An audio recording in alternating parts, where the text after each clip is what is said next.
လာပါရှင်ကျွန်မဒီနေ့တော့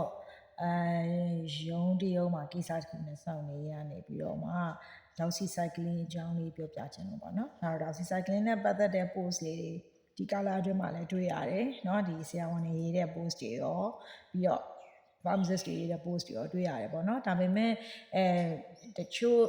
စာမဖတ်ဖြစ်တဲ့မိတ်ဆွေတွေအနေနဲ့နားထောင်လာရင်းနဲ့ဒါဘူးတတလေးရသွားတယ်ဆိုလဲ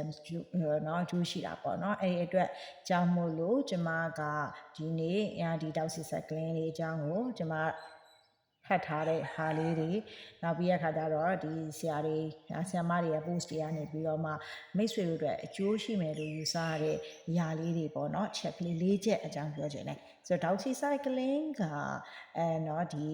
ဝက်ချန်ပိုင်းသုံးတယ်နောက်ဒီကာလာဝမ်းပေါ့နော်ခုဖြစ်နေကာလာဝမ်းမှာသုံးတယ်เนาะပြီးရခါကြလို့ရှိရင်သူကဒီ infection တွေပေါ့နော်အဲ့တော့ infection တွေအတွက်တော်တော်များများအတွက်သုံးလို့ရတယ် tetracycline group ထဲက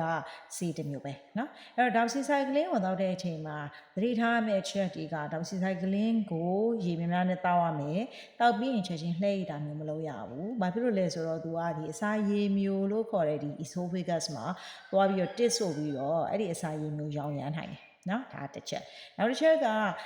ဒီ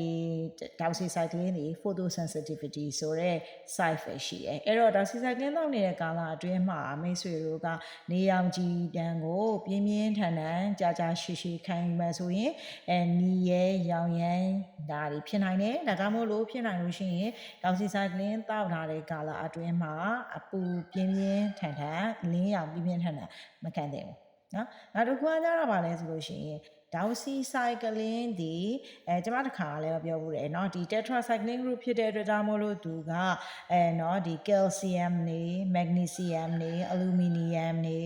ferrous တွေเนาะဆိုရတန်တဲ့အားဆေးတွေဒီ pyrachromous တို့လို antacid တွေနဲ့ interaction ဖြစ်နိုင်တယ်အဲ့တော့ဘာလုပ်ရမလဲဆိုလို့ရှိရင်အနည်းဆုံးတော့2နာရီကနေ4နာရီလောက်ချပြီးတော့တောက်တယ်နော်ပြီးလို့ရှိရင် Doxy cycline ဒီသွားတွေအယိုးတွေမှာသူက deposit ဖြစ်တတ်တယ်ဒါမှမဟုတ် tetracycline တို့ကတော့ညာတော့ငငယ်တော့ကသွားလဲမဲ့ကလေးမှာတောက်ရင်နောက်သွားမှာလာပြီး deposit ဖြစ်ပြီးသွားကြီးတွေကရောဒီညိုညိုဝါဝါကြီးတွေဖြစ်သွားတာပေါ့နော် staining ဖြစ်တယ်လို့ခေါ်တယ်ပေါ့အဲ့တော့အဲ့ရတာမဟုတ်လို့သွားလဲမဲ့အရွယ်ကလေးတွေမှာမပေးသင့်ဘူးကိုဝင်ဆောင်မိခင်တွေမှာမပေးသင့်ဘူးအဲ့တော့ဒါ Doxy cycline နဲ့ပတ်သက်တဲ့နော်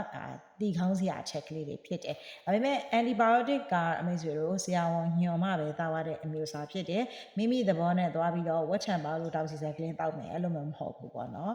ဒါလေးကိုကျမက sharing လုပ်တာပါမိတ်ဆွေတို့အနေနဲ့သိလို့တာလေးရှင်လည်းမြည်ပါလို့ရပါတယ်ကျေးဇူးတင်ပါတယ်ရှင်